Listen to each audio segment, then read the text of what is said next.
Hi, welcome to Empower Her. My name is Priya, and I have a very special guest with me. Hi, Monisha. Hi. Hi, hi. Mm.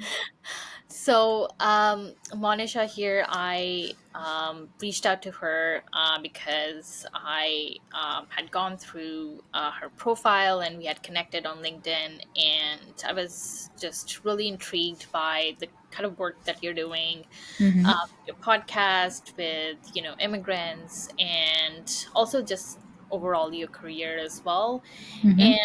And there are a lot of things that resonated with me, so I felt like it would really benefit my audience on um, how two different immigrant women Mm-hmm. have different stories, and Mm-hmm. share your career journey, or Mm-hmm. even your personal journey as well, with Mm-hmm. the audience, and hopefully people can learn from it and be inspired by it.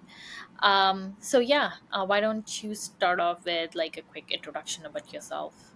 Okay, that sounds like a big introduction. You have said a lot of amazing things about me. I don't know whether I can keep up to the expectations you have. But however, hey everybody, hey listeners, hey viewers, I am here. I am Monisha, and I do a couple of things actually. I am a wife and a pet mom. That is the most important part of my life. So that is where everything begins. So that is my family. And after that, I also have a full-time job. I am part of the human resources. Specific to me, it is called talent development, where I'm responsible for people to develop themselves, perform better, and grow up to the next level. So basically, if somebody is not performing well, while you ask them, it is also important you ask me. So basically, that's my job. So after that, I also have a non-profit called Tech to Step. We have different co-founders. I'm one of the co-founder, and we are a networking platform for women and allies in technology. So when I say technology, let's not be specific and drill it down to software engineers. Technology is much more bigger than that, right? So we are welcome to tech journalist, tech sales, customer success, and whatnot. Everybody is welcome, and we walk every Friday. Free networking. Networking is expensive in Canada. I realized that as soon as I moved as an immigrant. So we do free networking events every Friday.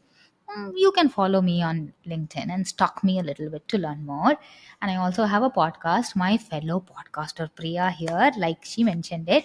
So I also have a podcast called Newcomers to Trailblazers, where I interview immigrant journeys, their stories, how what kind of challenges they have faced, how they have conquered them all, what definition of success do they have, and how are they contributing to Canada as an immigrant. Economic contribution per se, right? So these are the things I do, and that is me. Hooray, everybody! Amazing. So let's talk a little bit about, how you moved to Canada, and why did you decide to move to Canada, and where are you from? So, I know obviously you're from India, but just Mhm. go into your background a little bit when it comes to like your personal life. Okay, personal life. Oh wow, there are just so many things. I don't know how to drill it down. I am from a small town. The town in itself is only 3 kilometers in radius. I mean, the district is big, of course, but the small town is only 3 kilometers in radius, maybe five. I'm giving the numbers wrong. But I am from a place called Tanjavur, which is in the southern part of India, which is the state name is Tamil Nadu. The province's name is Tamil Nadu. I'm from Tanjavur, and I'm from a small town girl with bigger dreams. That is basically who I am. And I studied, my education was completely from Tanjavur, and then I moved to continue, well, start slash continue my career in different cities, Coimbatore, Chennai, and I have had a lot of traveling jobs. So I have visited most parts of India through work, which I may add, which basically means free travel, free food, free accommodation. I did all of that, and I met my other half. We got married, and I moved to Lucknow, and I was working in Lucknow for a few years. And then I moved to Canada. So, why Canada, you may ask? I wanted to explore the world, as simple as that. I wanted to know. I have always had this dream that I should be globally recognized. Small town girl, did I not say, with bigger dreams? So I have always wanted to be globally recognized, and one such place where I could be globally recognized was Canada.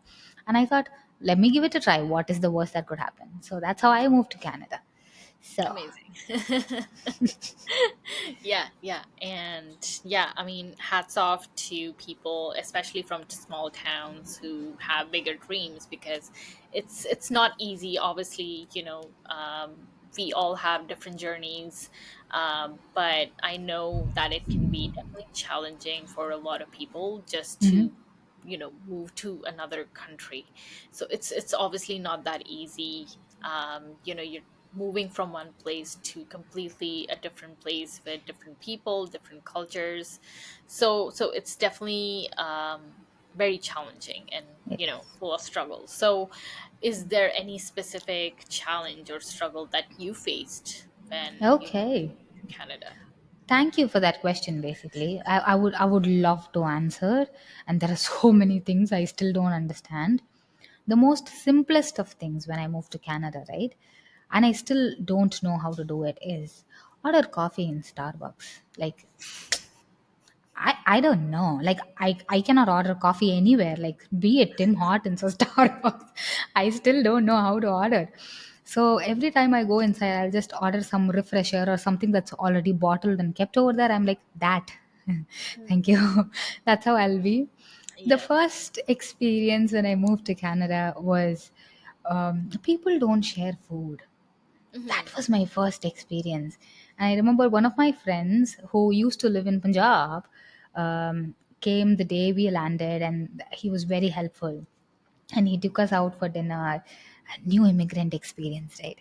He took us out for dinner.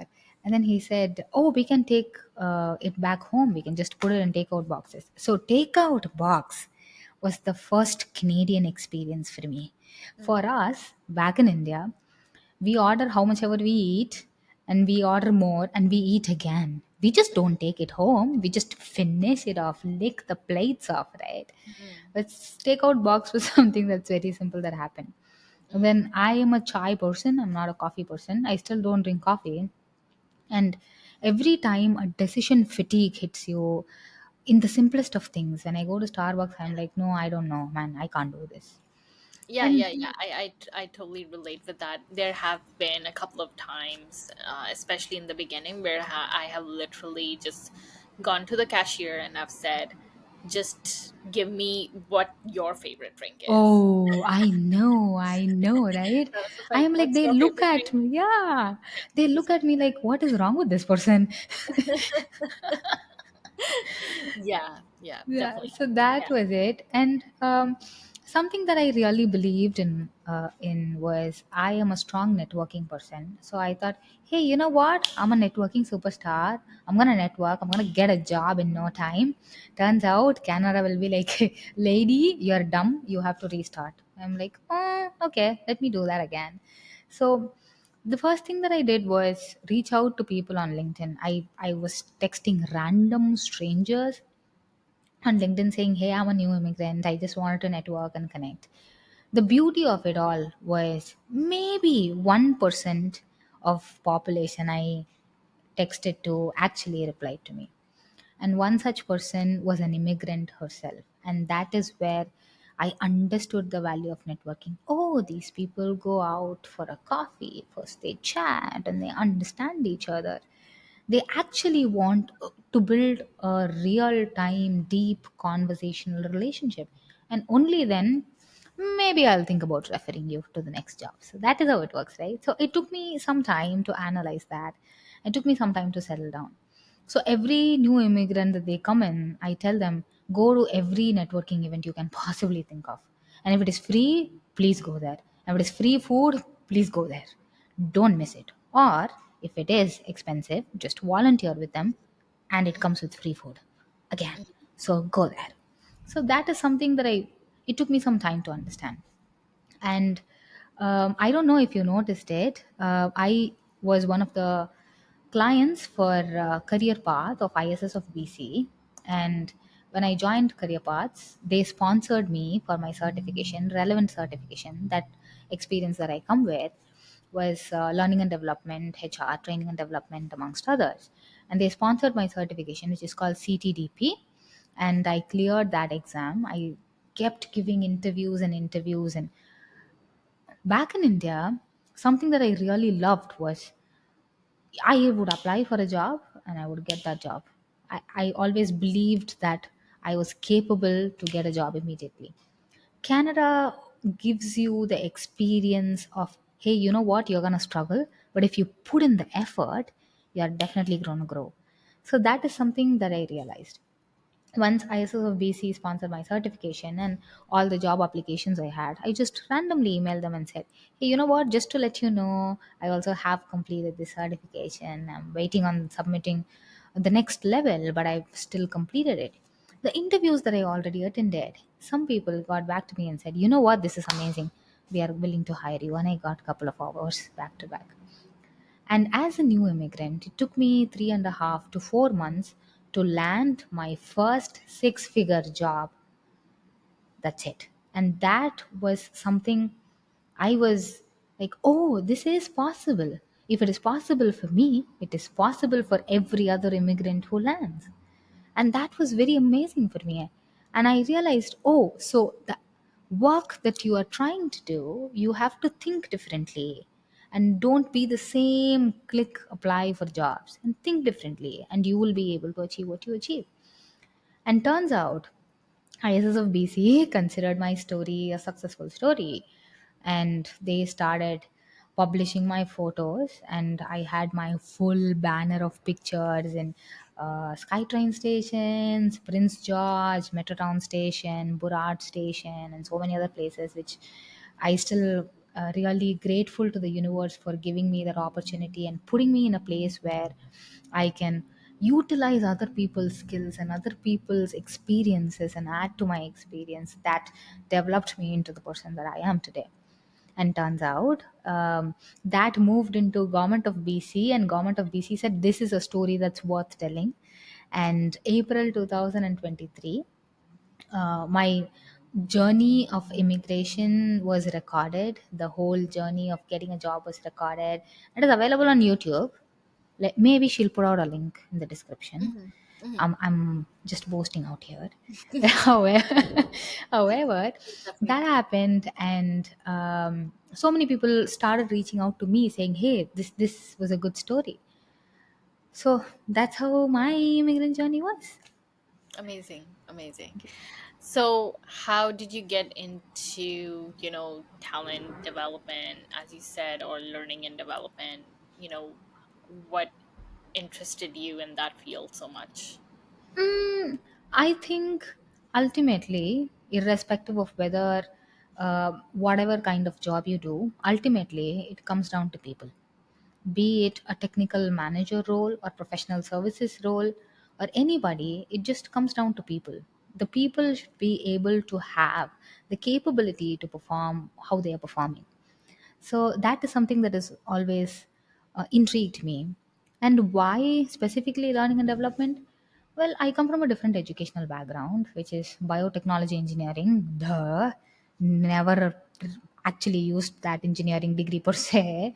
But however, I was always comfortable standing in front of people, delivering seminars, delivering presentations, never shied away from it. Am I scared of public speaking? Yes. If I hit the stage and I'm having starting troubles, just like anybody else, I also have I'm nervousness. But I was comfortable in front of people, and that is how I moved into training and development. I said, "Hey, this skill set can be used in a department called training and development, which I never knew existed." The moment I knew it existed, I was like, let's check it out. Let's try and learn. Let's put yourself in front of people. And the beauty of doing this in India is because, like I said, I had a traveling job, which literally translates to learning multiple languages. So I Yeah. had to learn Hindi as quickly as possible because I had to connect with a lot of audience. So something that really intrigued me was traveling across different places and delivering trainings. That really, and the way people responded to it, they enjoyed it, they encouraged it, and it really made a difference in people's lives. And that is why I'm still in talent development. Awesome. Awesome. Yeah, that's amazing. And so talking about your podcast a little bit, why did you Mhm. decide to, start this project? And, what made you talk about immigrant stories? Okay, that's a really good question. Thank you. I would say, like I said, my story was published by the government of BC, and it was such a small story, right? From Career Paths program, which is specifically catered to immigrant skilled workers, I was able to uh, get a sponsored certification, and I was able to get a job. Basically, that was it. But so many people found it so inspiring. I was like, it is not such a big story worth telling. But then so many people, it is a story worth telling. I was very confused. Then I realized the depth of story matters more to the listeners than actually the people who are experiencing it. And that's when I also thought, you know what? This is such a simple story that I have. But there are so many other immigrant stories out there that Yeah. people don't talk about. Yeah. Their stories need to be put out to the world. Their stories are meant to be told to other immigrants, so other immigrants can also learn from other immigrants experiences. When I moved to Canada, just like any other immigrant, I was good at googling. Phew. So when I started googling, I wanted to learn from other immigrant experiences. And then I found all these meaningless TikToks and Instagrams. I was like, man, we need quality content. We need real life experiences. We need the lived experience of an immigrant, which is going to help other immigrants. So these thoughts put together and storytelling put together, and me being a confident woman, I know. But however, said, you know what? If nobody else is doing it, why don't you do it? So that's how I started the podcast. And I had no knowledge about podcasting, like zero knowledge. I didn't know and nothing. I had to check out mics, I had to check out softwares. I didn't know video editing. I was like, why don't we try it out? So that's how I tried it out, and I am here. Awesome. So when it comes to, talent development or training and development, if someone is looking to pursue a career in that, what advice would you give them? That's a good question. I would say check and see if you are interested in contributing to people's lives. That's a very broad answer, but why I'm saying this is some people like to contribute to processes, some people like to contribute to technology, some people like to contribute finances like money, right? But what do you want to contribute? Are you willing to contribute to other people's success, other people's growth? That is the why, the purpose of learning and development.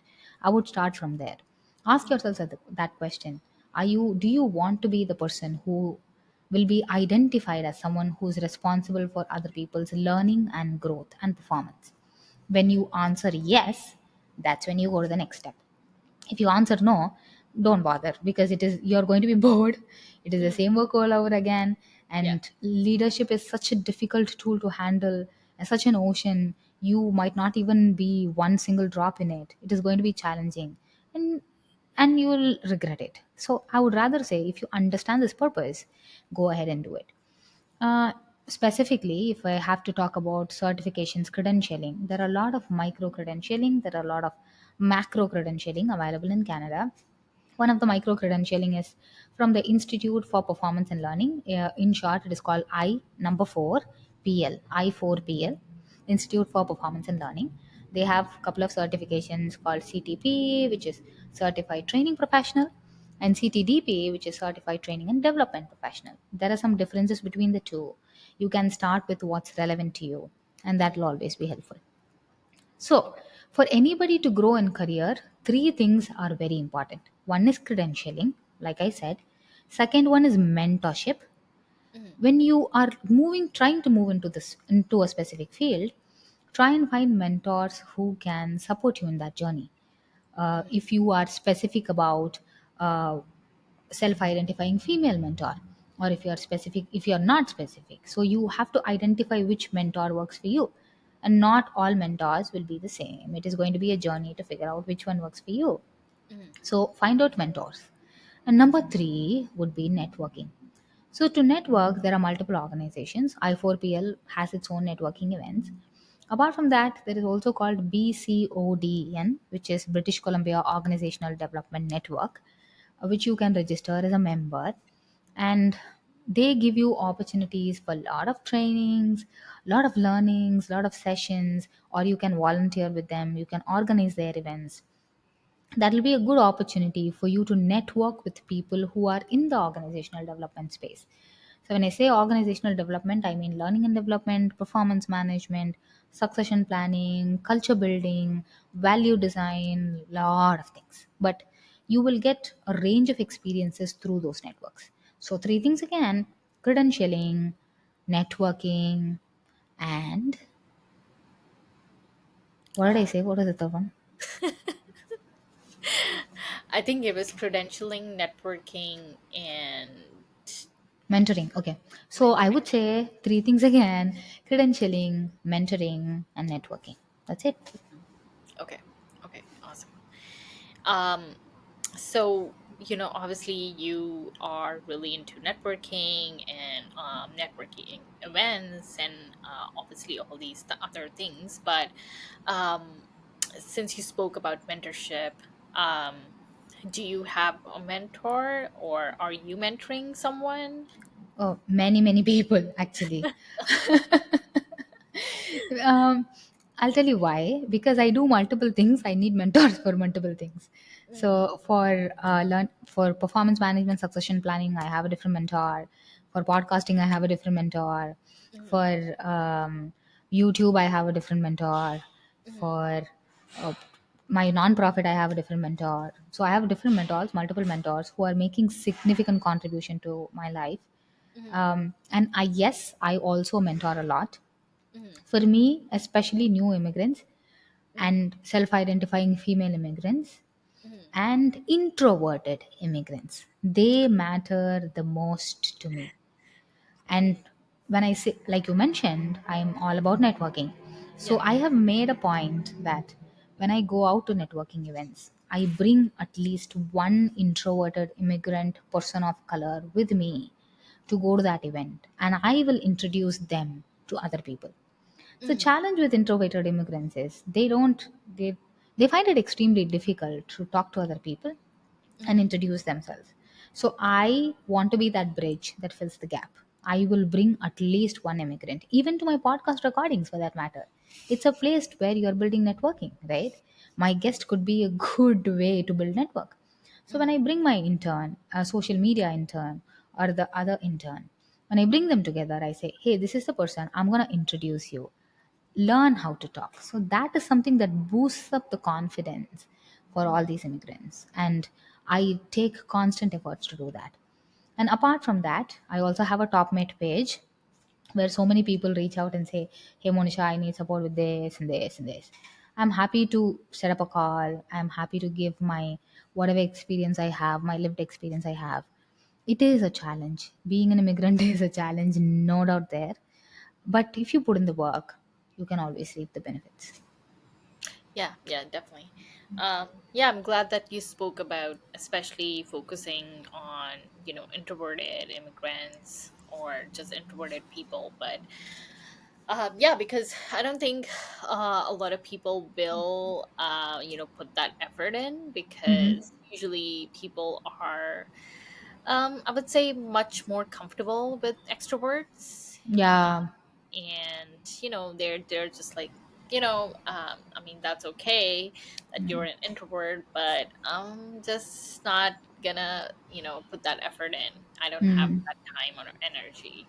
So I'm glad that you're spending that time and energy on introverted people because yeah, so I think especially with introverted people, they definitely need like that kind of support, especially with like those initial conversations because they hate small talk and they're like, okay, we just need like that kind of like bridge, as you said. So yeah, that's really good work. Thank you. And another question that I wanted to ask was, since obviously you've done a couple of interviews in your podcast with different immigrants, what was the most moving immigrant story from your podcast? Okay, that's a brilliant question. Um, when people share about their parents' immigration story, that is very moving. So today, immigration has evolved so much. There is a point system, there is an express entry system. I think it was introduced in 2016, 17, if I'm not very sure. So there is a system now. There are a lot of points that you collect, and people are invited as skilled immigrants. And you go through your medical, you go through your police verification, you go through your educational credentials, you go through your IELTS, and all of that, and then people move as immigrants. But when you look back, and I have had a couple of people who is the CHRO of City of Burnaby and another finance wealth professional. So they say, how did their parents move? What kind of challenges did they have? And some of the parents are not alive today. May they rest in peace. So when they share their stories, that is very moving. So when they moved, there was no immigration system. Mm, There was no, so people just say, okay, let me move to Canada and figure it out, right? Like when you move within countries to a different city, that itself takes a lot of toll on your system because the mhm, cultures are different. Then mhm, people taking that courage to move to a different country, even when there was no system. So that is something that's very inspiring. They moved and then they did work on farms, they did work on railways, they did work on road construction. All these roads that you see in the beautiful British Columbia today and all over Canada, they were contributed by a lot of indigenous people and a lot of immigrants, mm, which is a story that needs to be told out loud. And mm, that is something that's really moving for me. And mm, apart from that, I also have met a lot of people who I met to interview. There is this one person, I should say, who ran away from his home when he was 12 years old. And now, today, he owns a restaurant and he feeds thousands of people every month. That is so beautiful. Running away as a child because you had that courage to do so, like I wouldn't. yeah. That is so amazing. Those stories needs to be told. And every immigrant that I speak to, they have a deep, moving reason why they are who they are. Mm, I think that is something that I love in the journey of podcasting. mm, How are they evolving as an immigrant? How are they learning things as an immigrant? So mhm. that is it.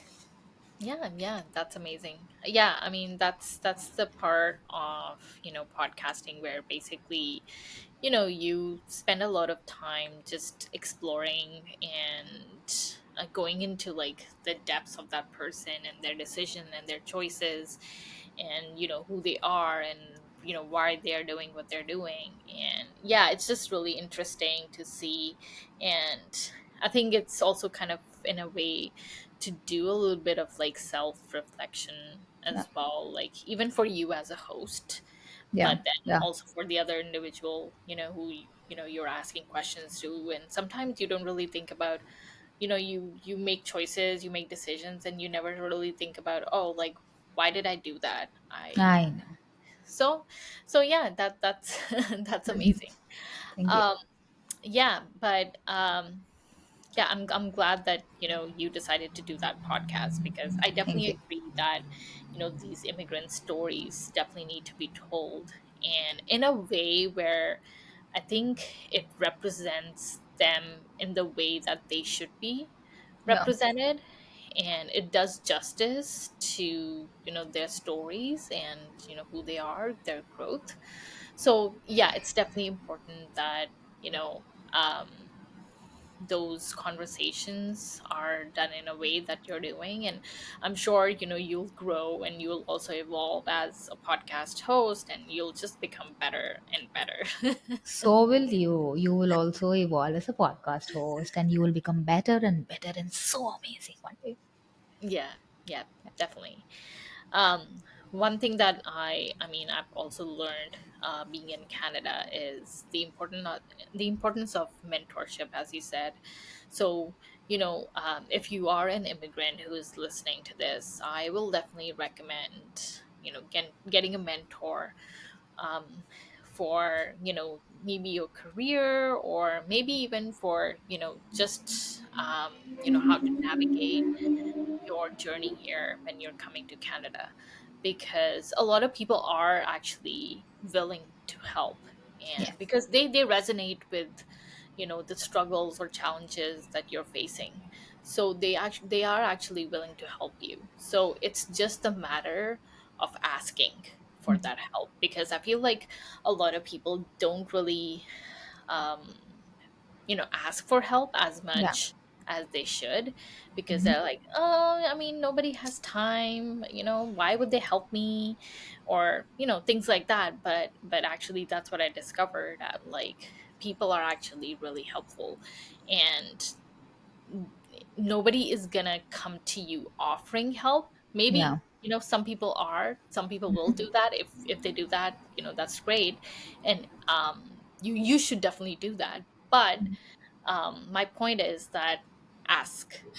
Yeah, I would totally agree with you. I would say some people are just shy. Mhm, They are not used to asking for help.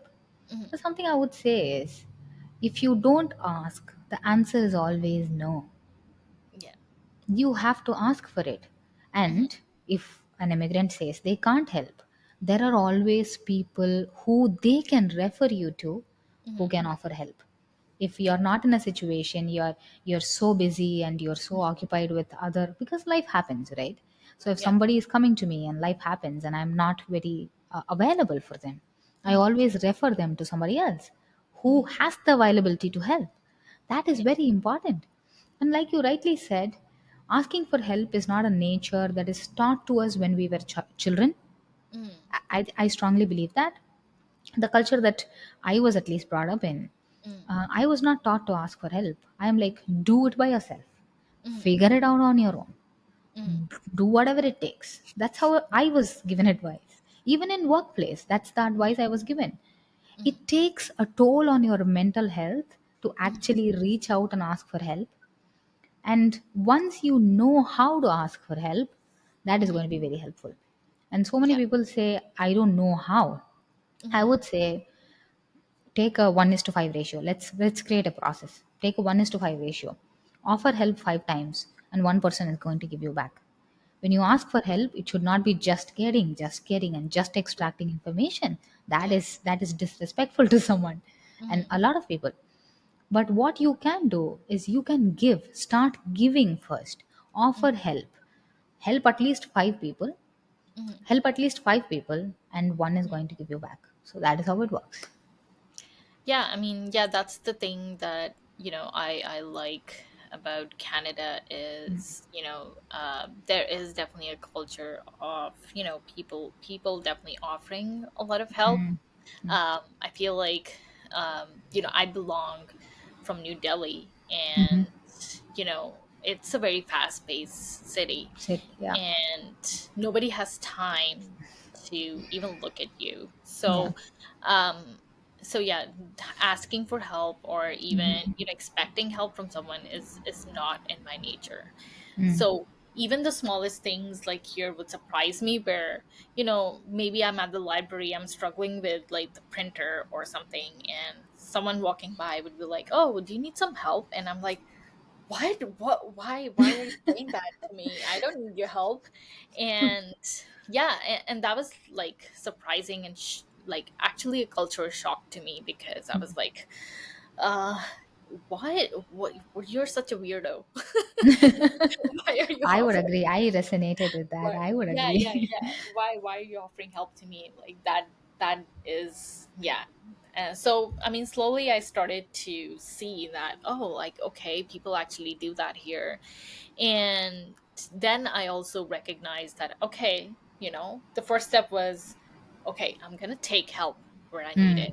Mm. Mm. Okay, so I transitioned into that, and then slowly the other part was, as you said, offering help. So it's not just about, I wasn't getting the help that I needed, but I wasn't offering it either, Yeah. because that's what I had learned. that okay, you don't give out help, you don't take help. And so yeah, so now I'm actually like, okay, this is actually a good thing, this is, what I should do. And that's something that I'm still learning to Mm-hmm. do. And I'm like, okay, I'm gonna also start offering people help. And yeah, it's really something that has transformed me in a way. And yeah, I'm just trying to be that person where I offer help but also ask for help. So yeah, so if you're listening to this, definitely start by taking help wherever you need it, asking for help, but then also, as you said, offering help. So it will definitely make you a better person. What she said. Yeah, I think the last question I would say is, do you have any other advice or any other words of inspiration for our audience, whether it's men or women, or other people, doesn't matter, but any other advice you can share? Mm-hmm. Don't self reject. Don't undersell yourself. That is very important. Somebody would say, oh, I don't know, I might not fit this job profile. Or, oh, I cannot show relevant experience for this. Or, I don't know how to speak. Don't self reject. Mm-hmm. Self rejection demotivates you, it puts you down. You are basically pulling yourself down, and that is wrong. Do not self reject. Mm-hmm. Instead, change that mind shift and say, what is the worst that could happen? I'm gonna hear no. So, self rejection is basically when you're scared to hear no from other people. So, you just tell no yourself to Mm-hmm. yourself, Mm-hmm. which makes no sense. I would rather say yes to yourself Mm-hmm. and start believing in yourself. And that is something that's very important. So, don't self reject. Ask for it. What is the worst that can happen? You said yes to yourself. Somebody says no, that is their problem, not yours. So Yeah. that is something that I would always say. And number two, which we already discussed, is ask for help. But find the right place to ask for help. Mm-hmm. Assume that you want to get a mining engineer job or you want to get a software engineer job. Going and asking for help from, um, let's assume, customer service assistants is not going to help you. Yeah. You have to find the right people to help you, Mm-hmm. attend the right networking events to help you, find the Mm-hmm. right people. You are a sum total of the people you are spending time with, Yeah. you are surrounding yourselves with. Mm-hmm. Surround yourselves with the right people. Surround yourselves with people who are motivated, who are disciplined, who are encouraged, who want to achieve things. Only then you will also have the energy and you will also be motivated to achieve things. If you are surrounding yourselves with people say, no, I don't know, I don't think it might happen. No, please. Then that is the worst thing that can happen to you. That is something you are unconsciously putting yourself in, which is not going to benefit you at all. So find your people, find your community, find your gatherers, or if you don't find them, create a community, as simple as that. Right? So find your people. So that is the second thing I would like to say. Amazing. And do you have any tips? So obviously we talked about mentorship, and everybody should, have a mentor. But I feel like a lot of people might struggle with, oh, like, um, let's say I found a mentor. How do I approach them? How do I ask them to be my mentor? Do I Mhm. talk to them first and then, slowly, ask them to be a mentor for me? Or, how do you go about that conversation? Very good question. And I would say reverse engineer it, because you cannot reach out to somebody and ask them to be your mentor. So I would say reach out to at least five people and see who can be the best mentor for you. It's the reverse engineering. Ask yourself, hey, which manager I worked well with? There are always bad managers, there are good managers, right? What kind of manager did you well work well with, or what kind of mentor in your previous experiences did you work well with? And then identify their skill set and attributes and list them down, their attitudes and their behaviors and their skill set. Once you list them down, you identify people who are in that attitude and behavioral scale. Only you can benefit from those people.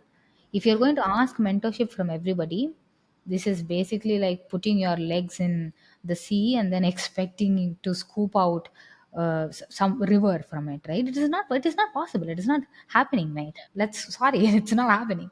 Mm. I would rather say, instead of reaching out to people and asking them to be mentors, you connect with them, have a conversation with them, and create a checkbox in your mind and say, "Hey, these people fit my expectation of being a mentor." And the same goes with mentors as well. When they expect mentees to be, they will see if you're committed, Mhm. if you have time commitment, or if you have work commitment, or if you are motivated enough, or if you are capable enough. Those are the things mentors see in mentees. So you prepare yourself with that attitude and find the people who will fit your criteria, and then begin your mentorship journey. If you're going to ask mentorship from everybody, it is basically like asking mentorship from nobody. I would not encourage it. So reverse engineer it. Mhm. Yeah, yeah, definitely have like multiple conversations and see if they fit your style. As you said, like, the expectations you have from a manager, from a mentor, um the kind of like style of what kind of manager they are or leader they are. It's because everybody has like different styles. Yes. So whatever suits you best Hmm. is going to help you. Yeah. Okay, amazing. But yeah, I think that was the last of my question, and Hmm. I'm so glad that we had this conversation and we were able to do this episode. I am um, so glad to be part of your guest list, and I really hope. I hope to see you as one of the best podcasters out there, and I wish you very, very, very good luck on your journey as well. yeah, yeah, same to you as well. Keep up with the good work that you're already doing, and I will obviously see you as like a really successful whatever you want to be in the future, or globally recognized, as you said. I'm sure Hmm. that it's definitely going to happen. Hmm. um, so yeah, thanks again for coming Thank on the you. podcast. I will share the links to your podcast in the description, and I'm sure the audience would love to listen to the immigrant stories that you share, and hopefully you can come back again Let's after a see, in a couple couple of years, we are of going to be competing podcasters, and I will be super excited to collaborate with a competitor. Let's be honest, competition is dead, collaboration is the key. So let's be honest, and we are going to collaborate again soon enough. yeah, Viewers, keep an eye out, listeners, keep an ear out. This is going to happen again. yeah, yeah. Definitely. So yeah, really nice to meet you, and we will see you soon. Thank you.